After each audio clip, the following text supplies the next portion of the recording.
From Significant, this is Crack It in an Hour. Well, let's go. Hi. Welcome to Crack It in an Hour. One problem once a week, 1 hour to crack it. Nailed it. I'm not used to this one. This line is usually Simon's. Welcome back. You guys know the drill. And if you don't, only one person here knows the topic to crack this week. It is Jessie. Me. But first, hello. I am Roman. I'm Jessie. And we have a wonderful guest today. Hi. SJ. Hi. Hello. How are ya? Beyond excited. Very excited. Samesies. Plus, we just found out that Cardi B has been in this studio. Yeah. Meow. Yeah. Yes. SJ, tell us who you are. How did you land in this crazy world of a studio in New York for a recording session with us? Yes. Well, you're lunatics, and Yeah. I love that about you both in the best way. But I'm Sarah Jenkins. I'm head of creative brand initiatives at Grindr. Another iconic sound. I can't do it. It's probably licensed. But yeah, I've been doing creative and marketing and comms for about 20 years. I have lots of Botox. But it's been a kind of crazy, wild adventure. And it's interesting because I've been on both agency side and brand side. And I have a lot of hot takes and opinions. So when I got the invite to just hang out, I mean, first of all, I miss you guys. So I was Always. like, count me in. But also, I'm just so curious about the topic that you got. So I can't wait to just get weird. Let's get weird. Honestly, we love people with hot takes. Well, okay, that's the thing. Hot takes. Picking a topic, knowing that you're the guest is actually, I always say picking the topic is hard, but this one Yeah. was Yeah. especially hard because I'm like, but she has the best hot take. So what's the spiciest, most provocative topic I could bring? But then I was like, some of these are a little too spicy. So Is it gonna make me blush? I don't know. Well, Okay. it depends where we take this one. Okay. All right, So I'm yes. getting the clock started. Oh, I assumed All right, you let's go. did. Done. Now Sorry. we're in We're on the real. clock. We're on the clock. We better not solve this. No pressure. Okay, so there were so many things that I thought we could talk about. And it's funny because normally when we have a guest, we think about a topic that isn't necessarily exactly what they do, but it is related to maybe what they do. But I hate to say in this case, I'm bringing a topic that is almost directly related to what you do, because it's a topic I have been dying to discuss. And I feel like there's no one better than you to talk about this, Oh, I love it. which is the fact that dating is dead.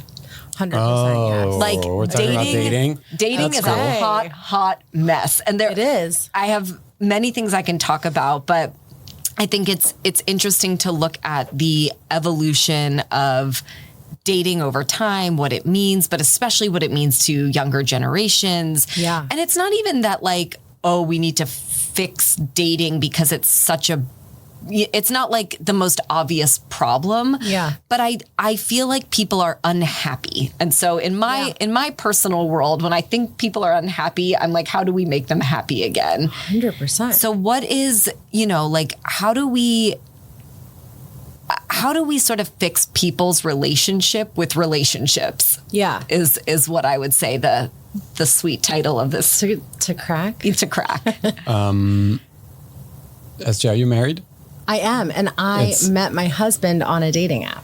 So this Okay. is relevant relevant. Okay, that's good. Because Okay. three married people solving the dating conundrum is going to be interesting. Who haven't been in the dating pool in a minute. couple decades. Yeah. But do you have a bit of a data dump for us? Yes, I All right, absolutely let's do it.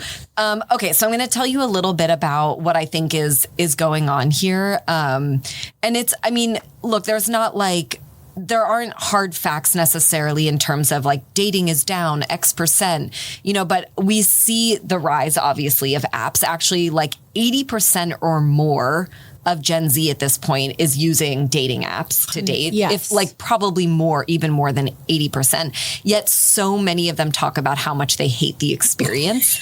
And Also so very Gen Z. Yeah. They're like, this is life, but let's period. complain about it. Literally. As they would Every say, young period. I think one of the things that's happening right now is we see app overload, certainly, and that's causing, there's a really interesting thing that's happening that's making kind of the dating world very confusing for people is like there used to be this scarcity mindset when it came to dating, which was like, you know, you've got to try to lock somebody down, like find somebody and hold on tight. Yeah. But now you sort of have this abundance illusion that like, well, there's always like another option out there. There's always another match, but it sort of confused people's relationship entirely with like, what are we even trying to do? Yeah. And actually one of the things that I think is part of the core problem is people are dating to achieve an end state versus dating itself as the experience. And I think that that's part of like even the term match, I think is interesting because this is part of what's evolved over time is dating. There are a lot of benefits to going on dates, to meeting people, to learning things about yourself on these dates, not necessarily treating every single date like you're trying to lock it down. And so this, I think like when I say that I want to sort of fix the dating to not only make it fun again and to make, I mean, well, what do I know? I haven't been on a date in forever, but you know, like I think it's also about making the act of dating the thing itself. And bringing that back. So one of the things I wanted to share was just a little bit, you know, I always like to go into the history and sort of the timeline evolution.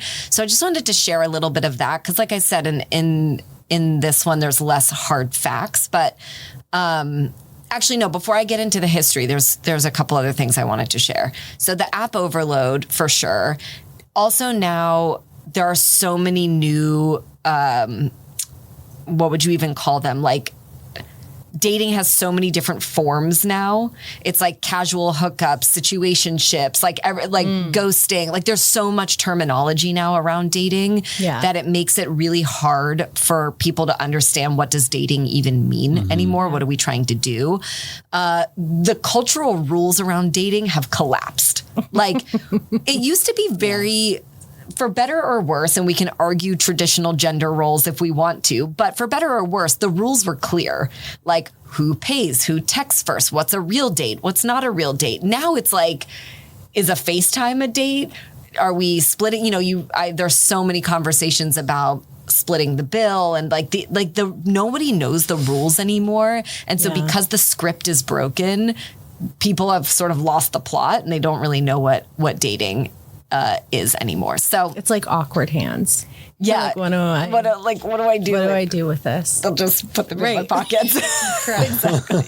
Yeah. Okay. So then let me tell you a little bit about the history, just because I always think it's interesting, but, pre 1950s, it was courtship. Like that's what dating was. It was structured. It was very community based. Marriage was the goal. Obviously, like romance was not the goal. Right. It was sort of a contractual, like it was a business deal more than anything, which is maybe not a bad idea.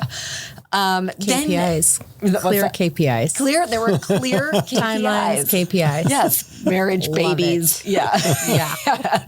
Now the KPIs are all over the place. Yeah. That's actually, we should come back to that. Like, what are the KPIs of dating? So let's circle back on that one. Yeah. Then between like the 50s and the 80s was sort of the rise of romance a little bit, you know, like dating actually as leisure. It was movies, it was diners, it was going steady with someone. It was Don Johnson. Exactly. Even thinking about like the way movies started to like I actually should have looked up when the rom-com officially sort of Nancy Meyers of it all. Yeah. Yeah. Then into like the 90s and 2000s, you sort of get into like the casualization of dating. Because even in the rise of romance, there was still more of marriage was still the goal, but it was about falling in love versus this contractual agreement. Then as you get into the casualization of it all, it was like the hookup culture and Sex in the City. Yes, exactly. Sexual Changed liberation. Everything. Sex in the City did change everything. Absolutely everything. What do you think it actually, let's talk about that for a second. Yeah, like what did it change? So it was the first time, I think, in popular culture, thank you HBO, that things were just demystified, like blowjobs. I mean, they were talking about blowjobs on TV that everybody could tune into on Sunday nights. Yeah. In a really honest, hot take way. that just drop jaws, but it's like, this is what people are talking about with their girlfriends at brunch. You do label anyone your friend is dating, hooking up with a label. So it's like fireman. Yeah. Dumbo Dave. Yeah. I know someone dating a Dumbo Dave right now. Like, I don't know. I mean, obviously in that instance, I do know his real name, but like firefighter, teacher. I dated a guy that owned pizza really bad choice, but we called him Pete's because he had a pizza place. Horrible, but great pizza. Yeah. But like, it was just an approachable way to say, oh my God, these are conversations. It's fun. And almost for the characters, it was sport. And that was like a game changer for women because it allowed us to rock and own that narrative without stigma, without shame. Samantha Jones, PR goddess, queen icon, patron saint that I worship, like changed all of it. But I think that really made people uncomfortable in the best possible way. Yeah. And because it actually was like, this is what you're all doing and just not talking about. That's what we deal with at Grindr all the time. But why should anyone be kink shamed, sex shamed? Because frankly, and I just talk about this as someone who's worked on other brands too, like OnlyFans or whatever. You can be a killer PTA parent, do a great cheese board, and also make foot fetish content. 100%. Like, there are many layers to people. And I think that was just a moment where all of a sudden it was, you're not just defined by X, and that can relate to dating and sex and whatever else. Well, and you mentioned this with the Sex and the City reference, but it also it shifted the power hierarchy because it wasn't like women sitting around like pining for the man. Like some of that. Yes. There was a character, because that's real too. That was real too. You have mopey Charlottes around. Yeah. You're just like, for God's sake, right? Or like the big of it all. Yeah, that's true. Yeah. That's true. It kind of showed the range that exists in everybody in what you experience. But I think putting the power, having that power shift a little bit of like them talking about it, them owning it, them seeking it out too, I think it was really interesting. But Gen Z hates Sex in the City. Sorry, and then I'll move on. Go. I find this fascinating. They hate Carrie Bradshaw with vitriol in their veins that I'm like, who did what to you? Why? Like, what did Carrie do to you? Just because the character is not of their generation, or is it because the contents of the show? I think it's a little bit of both. And it's fascinating because they look at her and they're like, God, she is so self-centered. Like, they think they have this, and I'm like, yeah, she's complicated. She's all those things. But again, I'm like, I sound old to them, and I'm like, you've got to remember it was a revolution. Like, this was groundbreaking. But they're like, no, it's just, I think they forget, Samantha Jones was on her knees so people could run. Like, I think it's like really... Sorry, I promise that was... Okay, that's actually one of the best That's a t-shirt. I was just going to say that should be a t-shirt, but it is a t-shirt, and I think I want it.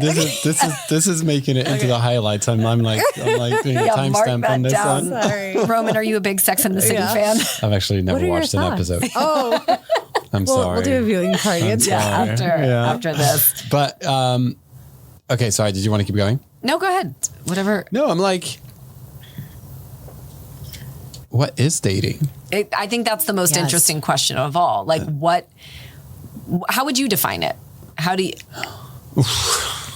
I didn't think you were going to do a right back at you on this one. Sorry. This is going to be interesting because you're French, especially. Yeah, but also I haven't been on I've been married for 12 years and in a relationship for 20. Right. Yeah. So it's literally been 20 years. The last woman I dated is my wife. So it's changed, but I can still try to give you a definition. Yeah. Before I do that, I'm actually going to tell you the term dating does not exist in French. Really? No. Whoa. So people use the term dating now.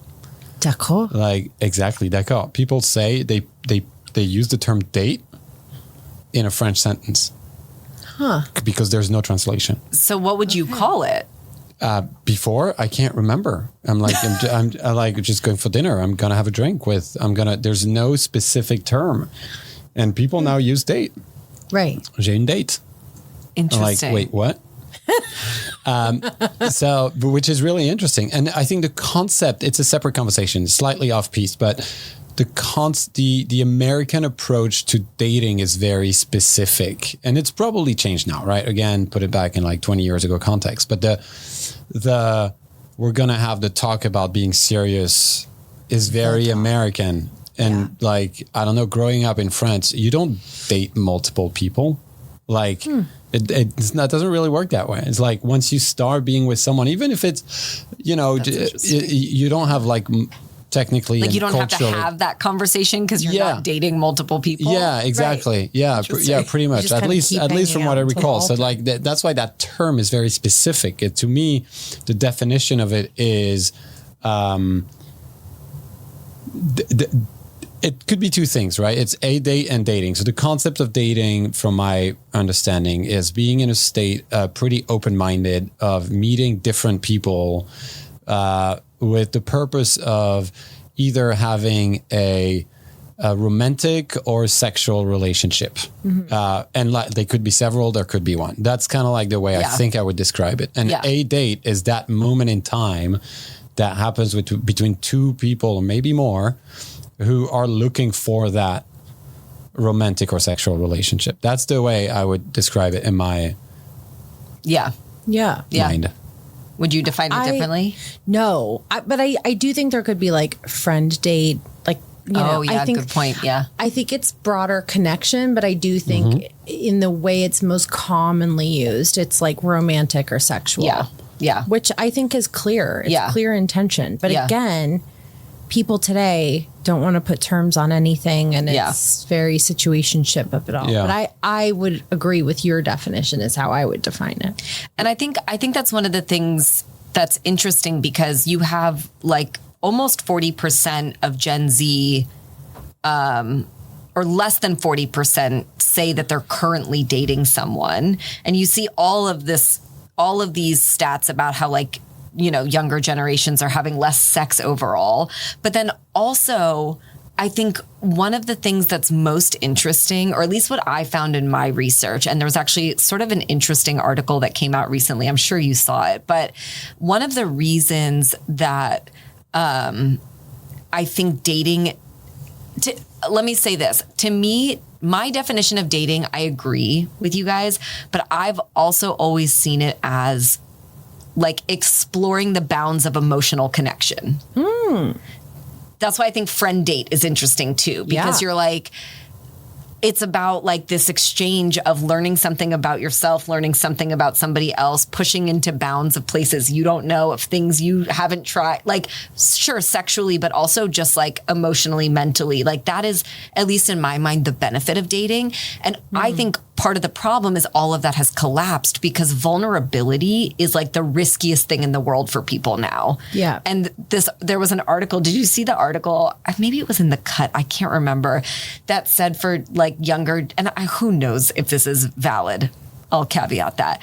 But it was like for younger generations going on dates, like having sex on the first date is more acceptable than holding hands with somebody on the first date, because holding hands is like intimate, and intimacy and vulnerability are sort of the things that are making dating culture feel really broken right now, because people are so afraid of that. And so it's become transactional. It's become maybe purely sexual. It's really, I mean, again, I'm like, is that true? I don't know, but they have quotes. This is weird. I just don't think so we like obviously talk about this a lot at Grindr, but I think what's interesting is that I do think that the younger generation are on the apps. I do think they want connection, right? I think also COVID changed everything. Yeah. COVID, we were all in a loneliness pandemic way before that started. And that just put pressure on to find your someone, because God forbid we ever go into a lockdown again. And you're going to be alone. Yeah. But I do think it's kind of to what you were saying, which is dating and checking it out and trying things on is actually to connect with yourself. It's like your journey of self-discovery is actually enhanced and built upon experiences and interactions with other people. Yes. It's literally like, I'm going to hang out with you to understand what my trauma is. Yes. What restaurant I don't like. What decor really bothers me. What new things I want to try. Pizza, worst apartment. I was like, definitely would never live in this neighborhood. Like for me, I was like, I'll never live in Williamsburg, that part of Williamsburg. Like and informative. I Yeah. left informed. But I think that, that's all you can ever hope for, right? Throughout dating, whether it's on apps, off apps, is that you're gaining and curating experiences that like help you understand who you are, what you're into, what you stand for, what you want. To me, this I think is just, I've never ever seen it that way. I think it's super interesting. I think nobody talks about it that way. Exactly. Like the self-discovery part that you just unpacked, I think is really is a hook. Yeah. I think. Yeah. To me, I was going to say the same thing, but like that to me is a really powerful reframe of dating. Because look, I think there's one place there's an obvious direction to take this conversation, which is like, change the apps or make people meet in person again or make it fun again. But as with most of our topics, I think the bigger conversation is how do you actually sort of culturally reframe what dating is and what the value of it, because it is broken and people aren't enjoying it. But just trying to come up with a product solution, I don't think is the answer as much as building a different cultural narrative around it. As if you start to look at dating as this journey of self-discovery, I think it actually takes some of the pressure off. I think it actually invites a level of vulnerability, but the vulnerability isn't necessarily designed to make you feel like the reason people don't want to feel vulnerable is because they don't want to be the person who cares too much. But that it's different when it's like you being interested in yourself. Let's make dating selfish. Make it selfish, but also what if the app and product could curate experiences that connect you to those people just more easily? Yeah. Because it really also comes down to convenience. Yeah. For everybody, well, there's a lot of things, right? You want the kind of like swipe boost of like, ooh, you're into me, I'm into you. Yeah. The dopamine rush of it all. I think so many people are like, but what if you meet someone on the app and they turn out to be, I'm like, that could be at a bar. Tell me that doesn't happen at a bar. It happens at a bar. But I think what's interesting also is if we look at kind of age groups, I think it's fascinating because there's like millennials, which is like my generation. I was like, ooh, all of a sudden Facebook started in college. You had to start thinking about what you were doing out in the world because it'd all be captured. Then you have this other Gen Z generation, which is like they wake up and can't tie their shoes without documenting it, TikToking it, making it a dance. But then you have this other kind of interesting generation that they are doing all those things, but maybe they're not talking about it. And they're not out. Like this is the generation that's like, TikToking or Instagramming or talking about on Reddit threads how they have a dumb phone. Oh, yeah. Fascinating, right? Yeah. But I think we're all doing it because but again, I think it's changing. I just think it's interesting how like different age groups are doing it.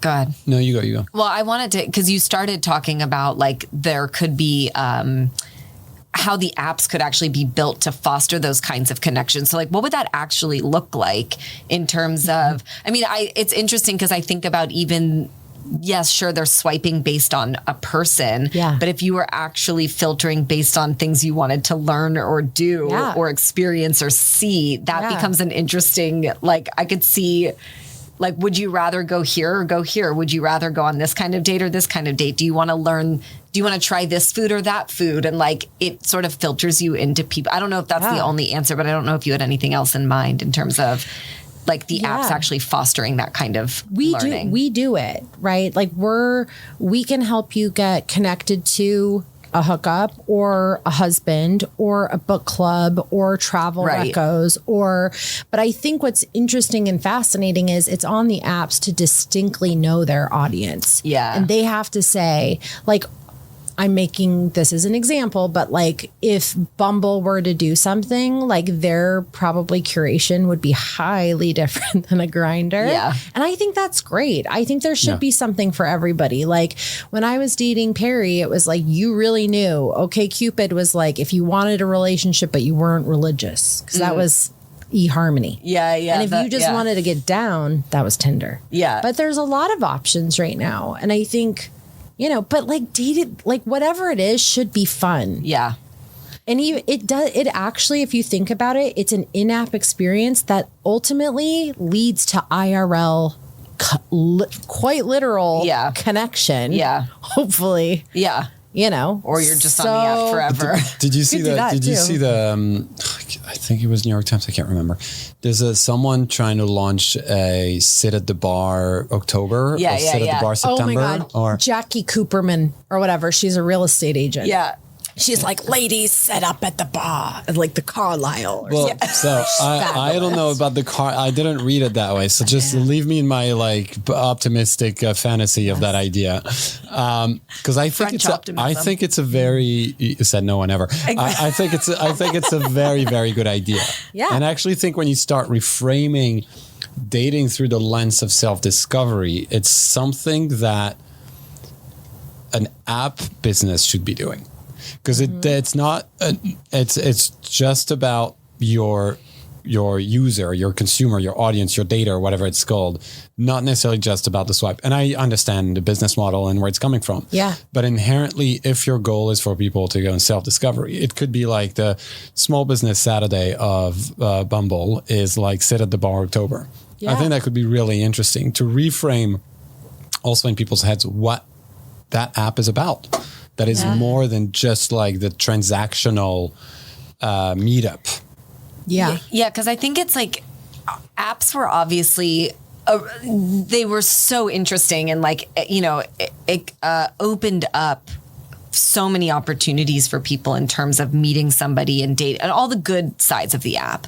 But I think the downside, which is kind of what we're talking about, is it sort of turned dating into a marketplace. Yeah, exactly. Instead of it's one of the most human things in the world, or it should be sit at a bar, have a conversation, meet somebody, learn something about them, learn something about yourself. The curiosity of it all, which I see as one of the biggest benefits. That's kind of what we're talking about with the reframe of dating culturally. But when you treat it like a marketplace, I think it's part of what makes dating culture really shitty right now for people. Yeah. Probably. So I think it takes away the joy out of it. It takes away the humanity from it. So I think I love the sit at a bar thing. I mean, I didn't deeply read the article, but I saw the headlines. I mean, we were at a bar last night. It was Simon, the three of us. Yeah. Jesse, Simon, and I were sitting at a bar. It's like some fancy midtown thing with like delicious cocktails. And literally at least three people came over and had a chat with us. Yeah. Not in the concept of dating at all. Literally we were a group of friends hanging out. And they were literally just having a conversation. Yeah. Which...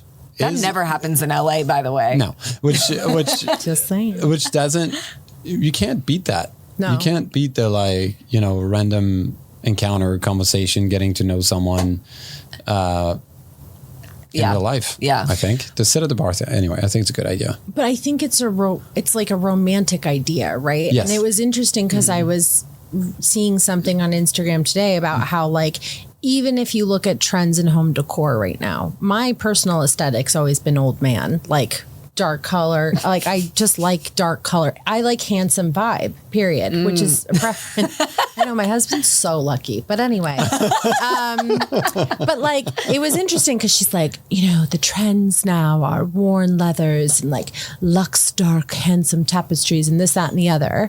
But she was saying the reason we are romanticizing this, and this happens, it's a signal of the economy. It's a sign of the times. When people feel scared, freaked out, unsafe, unstable, I can't control, we go back to simpler times. And you're seeing this in dating. Nostalgia. Tradwife never fucking saw that coming. Sorry, I swore. Never. I was swear on this podcast. Wow.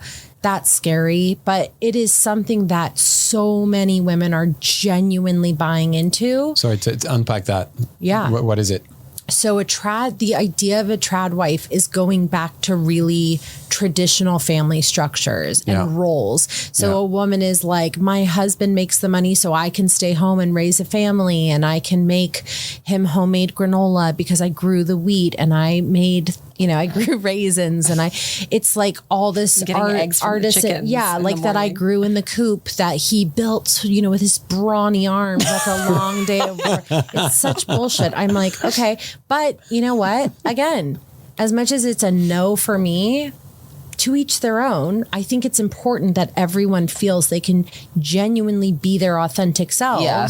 I think there's a lot of trauma for those people buying in, but it is what it is. But that's throwing everything into a loop, because kind of to your point of dating being a marketplace in the app, it's actually also still in certain communities, like we're going back to like arranged marriages or like Jim Bob is going to meet, you know, Betty Jo Keeley with a K-E-L-E-I-G-H. Like, I don't know, but it's like, you know, and they're going to make eggs together, literal, figurative, the whole thing. Like, it's a weird thing, but like, that's their jam that they also made from scratch. That's but like, it's get out of here. That's another t-shirt, but that's like a thing. I just think it's a vibe. So good. Do you know? But like, that's for them. Okay. Like they can do that. Yeah. But then, you know, but then I have hope because I watch things like Secret Lives of Mormon Wives. Yeah. And I just love them. I love them. I love their crazy sodas they like. Oh, yeah. From Swig. I think it's interesting because they're breaking, like, God bless. Because I'm like, if this trad wife thing goes too far, we're really in for it. But then you see women that are like, listen, I was raised in this very traditional structure. And I'm not down with it. I think that the swinging sensation, I tried to pitch a swinging idea once to Candy Crush, and my former client, who's now my boss, will never let me live it down. It was brilliant. But you stand by it, and I love that. Well, they said, what is something that American people are doing in the Midwest that no one's talking about? Oh, yeah. And I said, it's swinging. And then all of a sudden, Mormon mom talk, the whole like we swing thing busted open. And I was like, it's way more common than you know. I recently had conversations with friends in the suburbs of Northern California. You know, I'm like, what have you been up to? Not expecting a whole lot. And what they unpacked, I was like, I need a cigarette. This needs to be on TV. Like there is a scandalous in the burbs. Well, that's okay.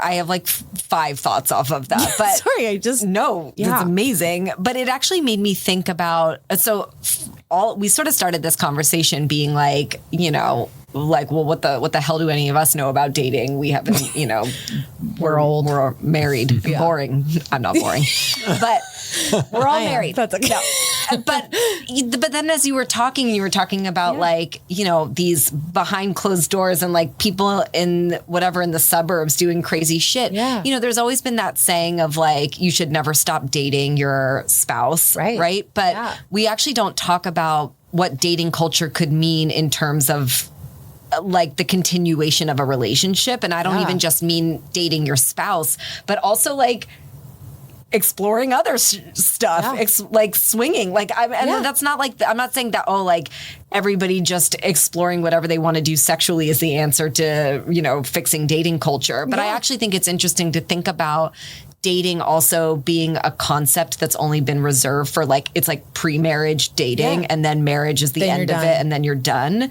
And dating is like such a fun, if you go back to sort of even this reframe of how we're talking about it as dating being sort of this self journey of discovery. Well, that's the whole freaking point of life. Like you should be on that self-discovery journey the entire time. So what dating could become to even just bring it more, I don't know, again, to bring humanity back to it, to make it fun again, like starting to not look at marriage as the end of dating, the death of dating. Kind of. My husband jokes all the time. He's like, you want to hang out later? Yeah. Like you, and I'm like, me? Like, sure.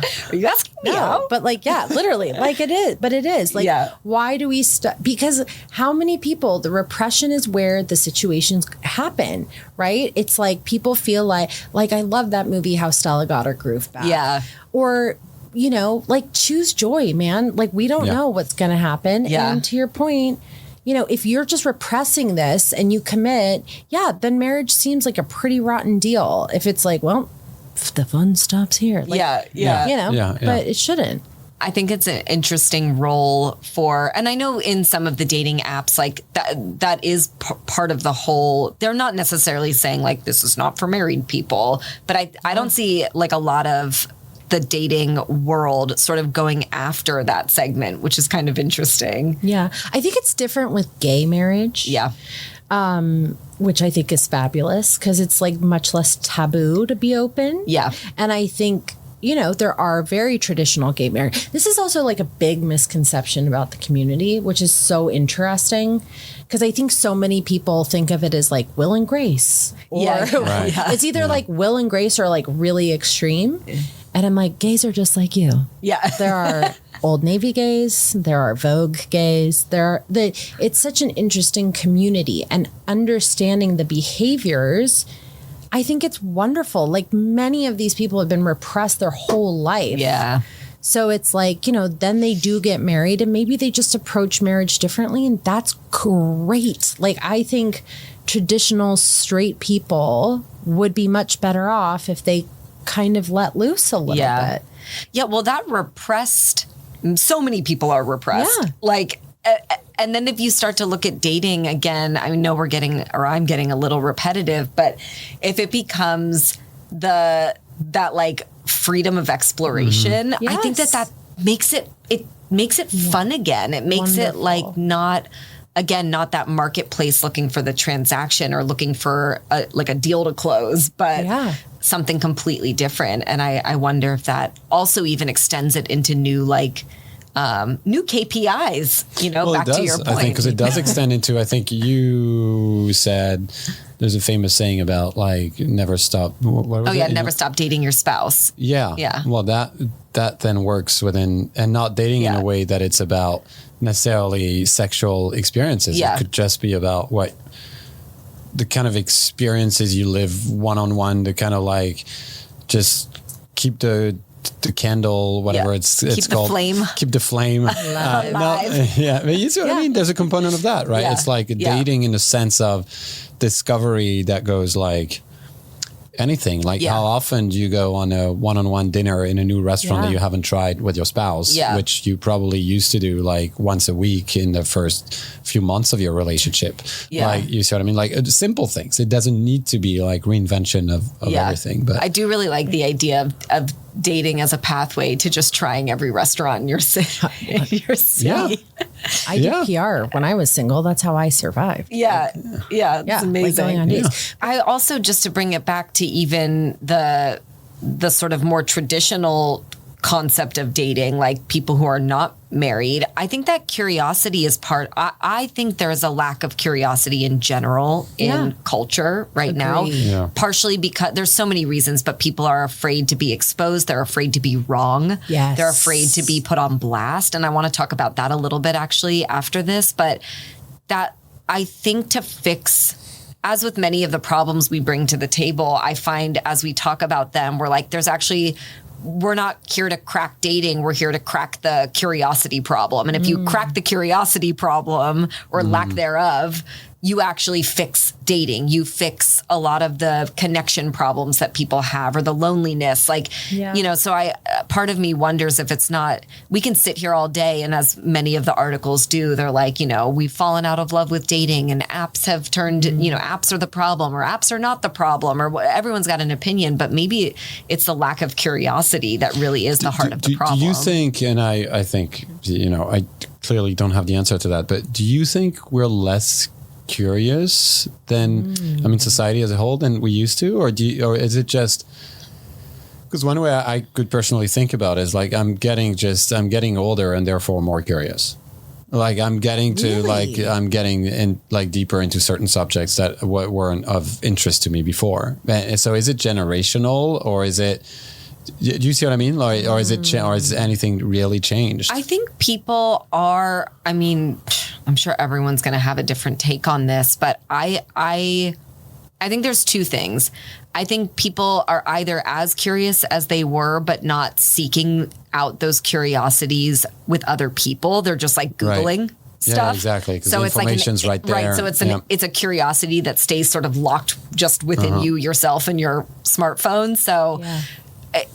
But also, I do wonder if people are just less curious because information is just flowing to you all the time, that you don't often stop and ask interesting questions. Like curiosity to me is about it's the really dumb questions. It's the like little stuff in between that you're like, but wait, what's that? Like, what does that mean? Not like the big curiosity, like why, like what is the meaning of life curiosity, you know? I think it's also niche. I think because it's so much stuff. Like, as you were saying, like, I'm more interested in certain things. Like, I had this conversation the other day with a friend. I'm like, I can't stop watching like Turkish shows on Netflix about like witches and random, right? But the thing is, yeah, that's like my niche right now. Yeah. But I think that it's also like where people are finding more community, right? Like, did any of us see the Labubu revolution coming? Hard no. Why is that so specific to people? I mean, granted, we had Beanie Babies. Okay, but I saw the funniest thing yesterday that was like every time somebody buys a Labubu, a Furby smokes a cigarette. Absolutely agree. Yes. Like depression. Yeah, totally. Like, that's pretty good. We've always had these really weird things we're into, but now there's more community for all the weird things that we're into. Yeah. Right? And like we see it with like, and people are really doubling down on like, I am a this or I am not a that. And I think, again, it's the self-discovery thing, but it's like with dating, it's still kind of finding niche. Like, it's kind of like what floats your boat, you know? Yeah. You made me think of something and now I forgot. I think it'll come back to me. But one of the things I wanted to ask you guys was, part of me wonders if people are afraid to or discouraged by dating because everybody's put on blast now. Like, think about how many TikTok videos there are of somebody just like outlining some horrible date they went on. They're like talking about this person like openly to the internet, telling them like how bad it was and what this person did. And everyone's like, my God, like I can't. Having bad dates is also part of that journey, but now everything that you do, like somebody can expose it, and I don't know how to CEO fix this. Of what's it called? Oh yeah, but that was like nobody's business. Like, we all laughed, but frankly, I'm like, you're talking about the Coldplay concert guy.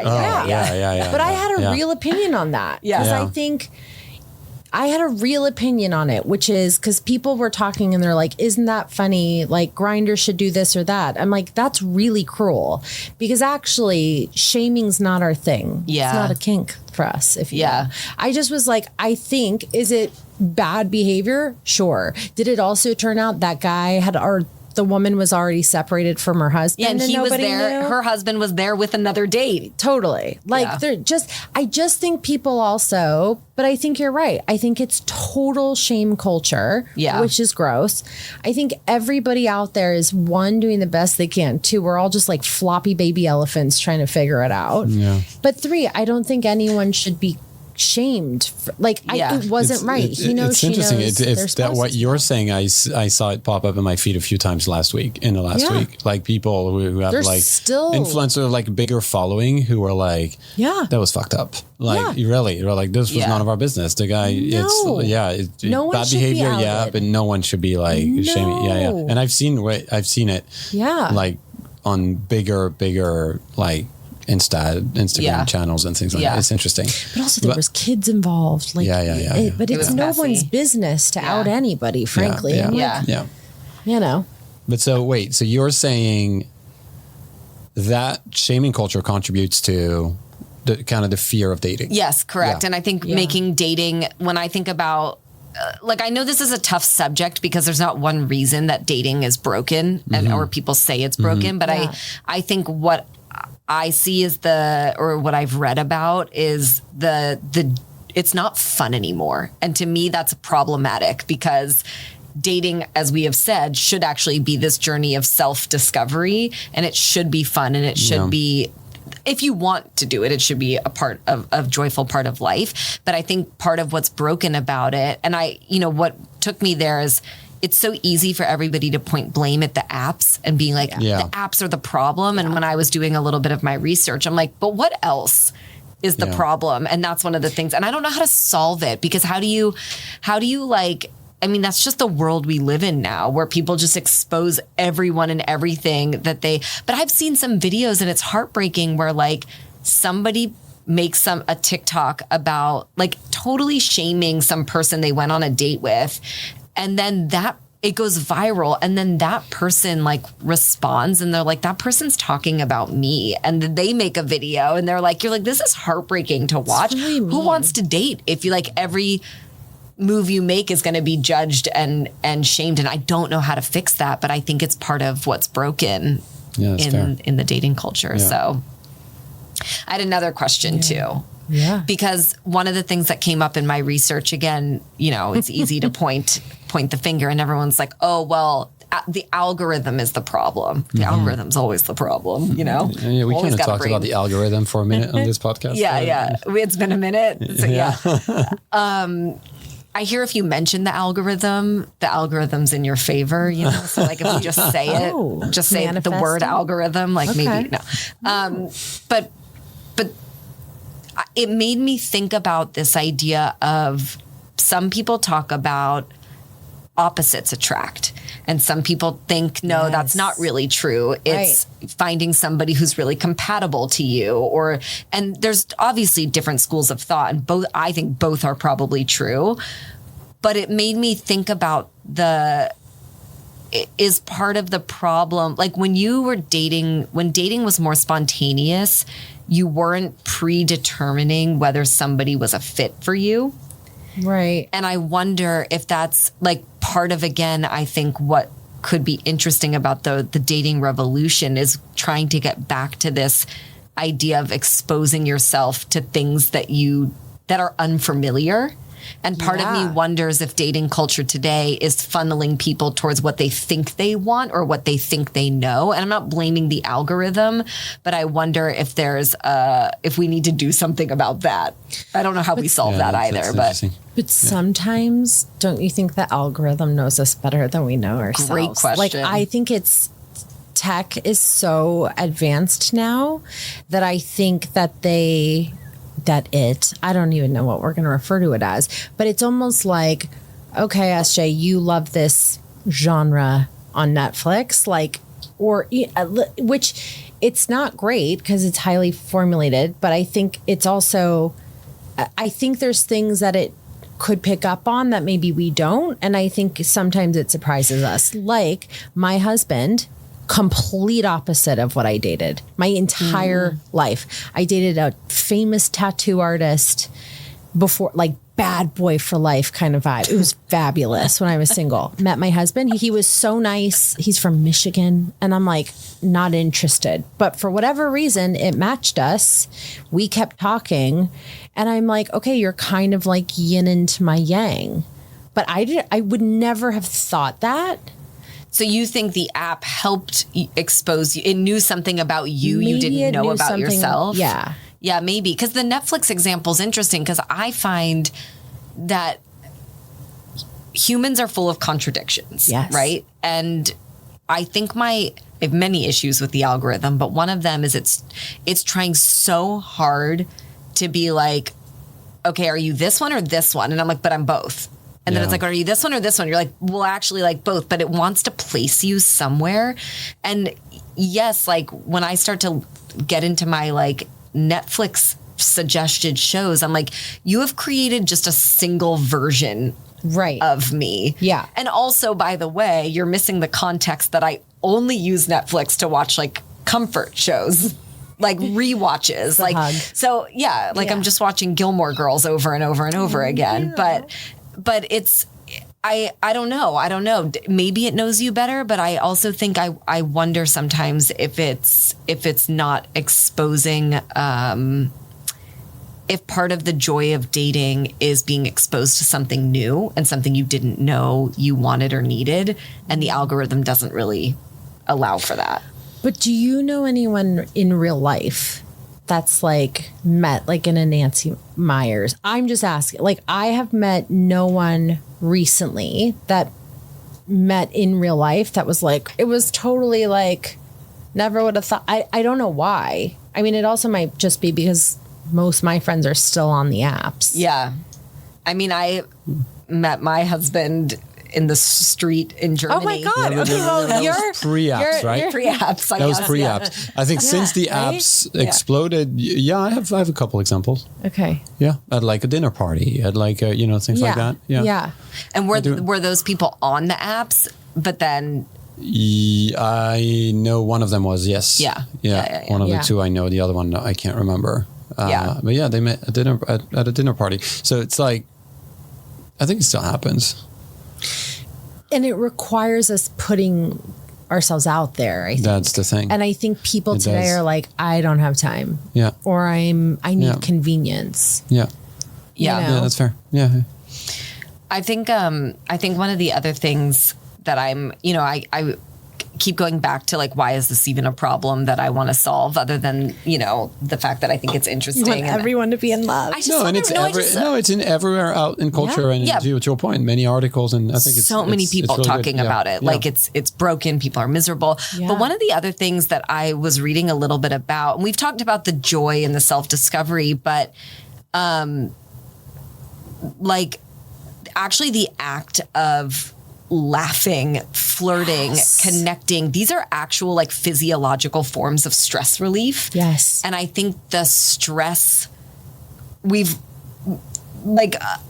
if you take those components, then in theory, dating should actually be one of the best forms of self-care and stress relief, but it's actually one of the biggest sources of stress for people. Yeah. Because it's like, what am I going to wear? What am I going to do? What am I going to say? And again, back to the marketplace, you're like, what's the KPI of this date versus just going into it? And so, I'm always fascinated by human behavior, and I'm like, okay, if we sort of rebranded dating as self-discovery, expression, that works too.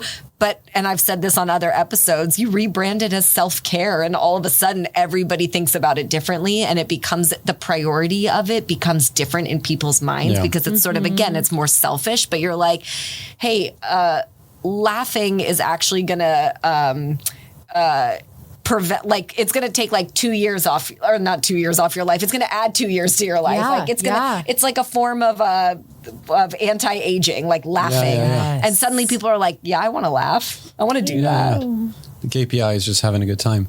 Well, that's my number one KPI in life. It's like psychological foreplay. Yes. It's literally like, you get my heart racing. You made me laugh. You made me try something new. When we banter, I'm like excited. I'm getting a rush.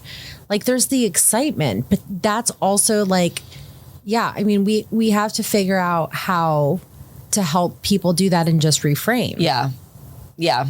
And what is the deal with ghosting? Why did ghosting become, because this is one of the biggest topics that comes up, that like when people say that dating sucks now, it's like people often talk about that in particular, that like, everybody's sort of emotionally underdeveloped, and like, it sucks because you could be in a conversation for 4 months with somebody and then they just ghost you.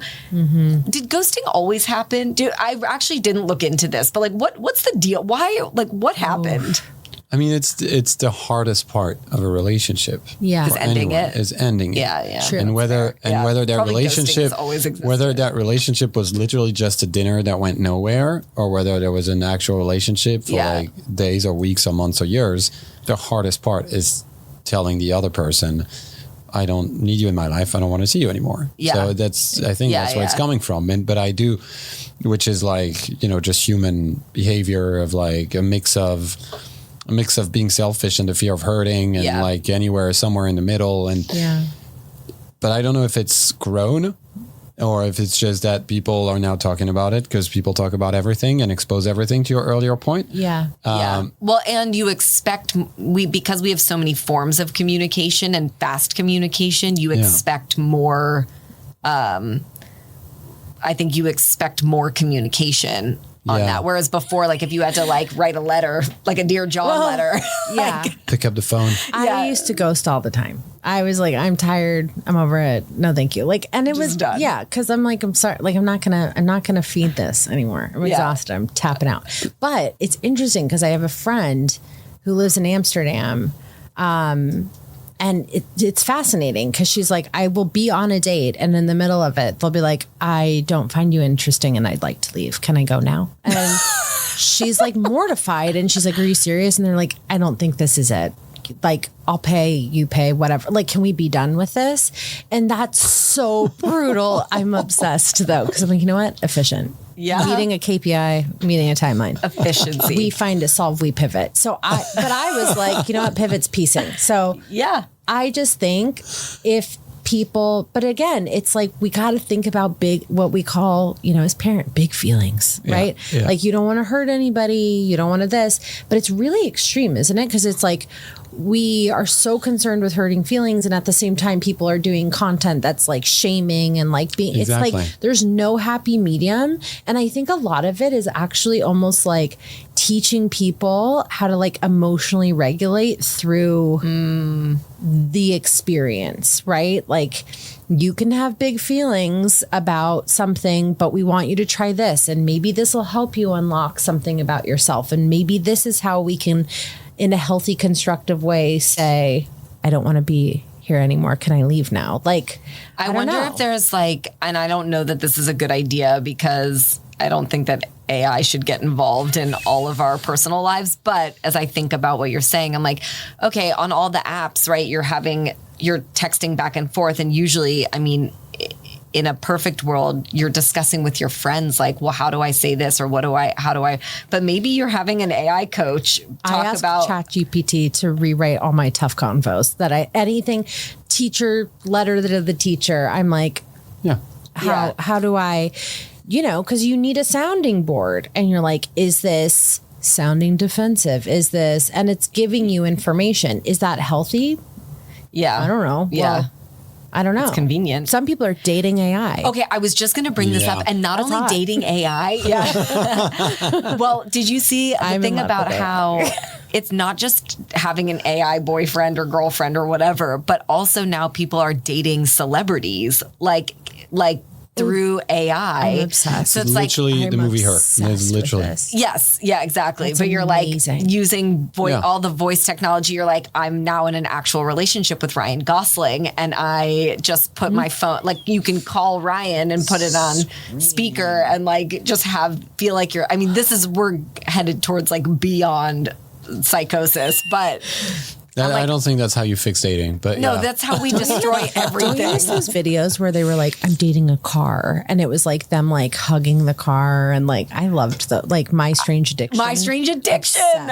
Obsessed. Yes. What a show. Like I fell in love with my water bottle, and you're like, and they're like, it is. Wait, I went to a panel convo about this at MoMA, and this woman was like, you think they're mentally ill, but like 100% they're normal, high functioning people that just genuinely get some kind of emotional connection and their curiosity met, and and I'm a little bit like, if it's not hurting anyone, but at the same time, then you're like, how, like, if you're high functioning, why do I care if you go home and cuddle your Ford? Yeah. Not my business. Not my business. Okay, but interesting opportunity for Ford Motors if you're listening. Yeah. Like, date my Ford. Cuddle your Ford. Yeah. That's new a good reality content show. series. Yeah. Explorer takes on a whole new meaning. There we go. No, what is it? Toyota's Go Places. Yes. Ooh.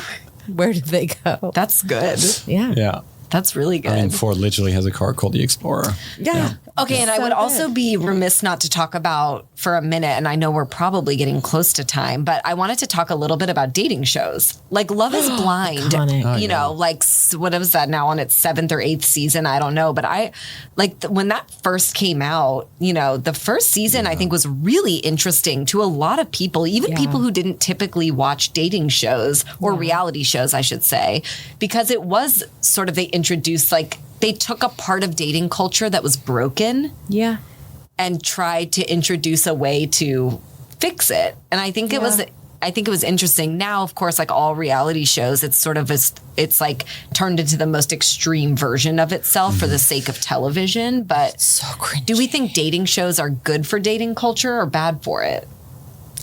I think it normalizes things, though. Again, I think Like we're all a people little are crazy. sickos that like to watch. I think we all are like, I've been that woman that fell asleep after having a, tequila when someone's pouring their heart out on the other side of the wall. Yeah. But there wasn't a wall. Like I think it's like passed out. Yeah. I just was like nodding off and snoring. Like, do you remember that episode? The guy's like, are you listening? And then just hear snoring. She's and it was passed out. fabulous. Like, it was So like, good. It happened, but that's real. Yeah. That's kind of real. Yeah. But I think like, I don't know. You watch it because of a morbid curiosity. And then you see these people get really hurt with big feelings again. And I don't know, but I think it does good in the sense that it exposes and it normalizes, and it's like, hey, this is real shit. Yeah. But at the same time, I think it's kind of like reinforcing behavior that like you can just completely slam someone and shoot them down because they are a nerd and you're this like Russian woman with a lot of plastic surgery. And like, that was terrible. Like the behavior was really bad. And I think like, I don't know. I think it serves both, but it's almost like we all just need an emotional guidebook on how to navigate the big feelings when it comes to dating. I think that's and find the joy and find the freak and the freaky shit that we all, I think that's a pretty good summary fabulous. of what we fabulous need. And freaky. Yeah. Where are we with time, Roman? We're at time. Wow. I feel like I have a really good internal clock. Yeah, it's pretty good. So now you can wrap us up. Well, I mean, that was almost like such a good wrap up. That was a perfect summary. No. I feel like yes, like I said, it's a big question that's almost hard to frame as like a problem to crack, but I cannot avoid for years I've been seeing these articles about dating is broken, dating culture sucks. It's a topic I've always wanted to bring. Obviously, with you joining us, I'm like, oh, it's the perfect time to talk about this. Yeah. And I think what we got to was sort of this idea. Well, there's a couple things. There's the opportunity to reframe what we started with the definition of dating and how do we reframe that, not as sort of a marketplace or a transaction, but actually a journey of self-discovery. Yeah. Also reframe it as a form of self-care, like change the KPIs on it. It's about stress relief. It's about laughing. It's about joy. I think I think we have lost some of the fun in it. And that's not necessarily because of the lack of spontaneity, which is where people tend to blame the apps. It's not about that. It's about the rule book and sort of our confused relationship with our big feelings and what we're all trying to do out here in the world. Yeah. And so I think if we can, what I take away from this conversation is not only maybe some opportunities for some of the apps to think about other positionings or integrations or ways to connect people in different ways, but also to just open up the cultural conversation on dating and feelings, and for more people and more brands to talk about that in a way that starts to reframe people's relationship with dating and with themselves because of it. Yeah. So, Roman, did we crack it?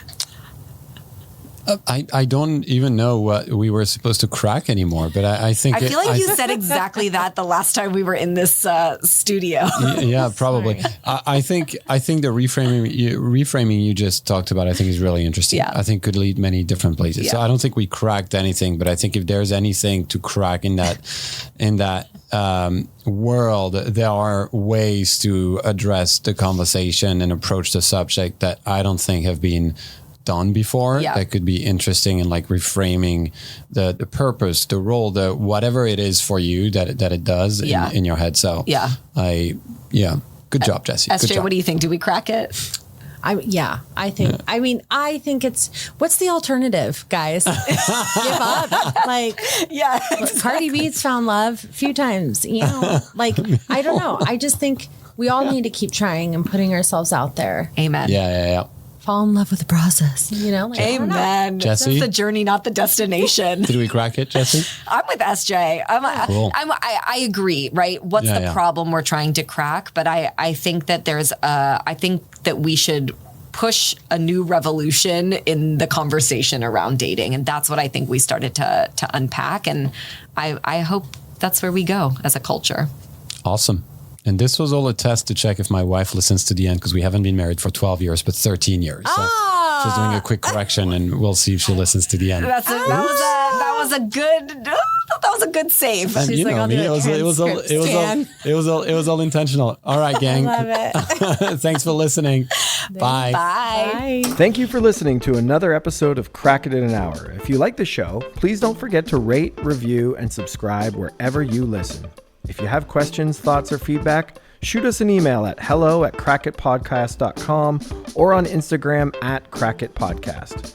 Music done by Michael Anastasi, cover art shot by Mick Mint, and all things audio and video taken care of by Nathan Nash. See you next time.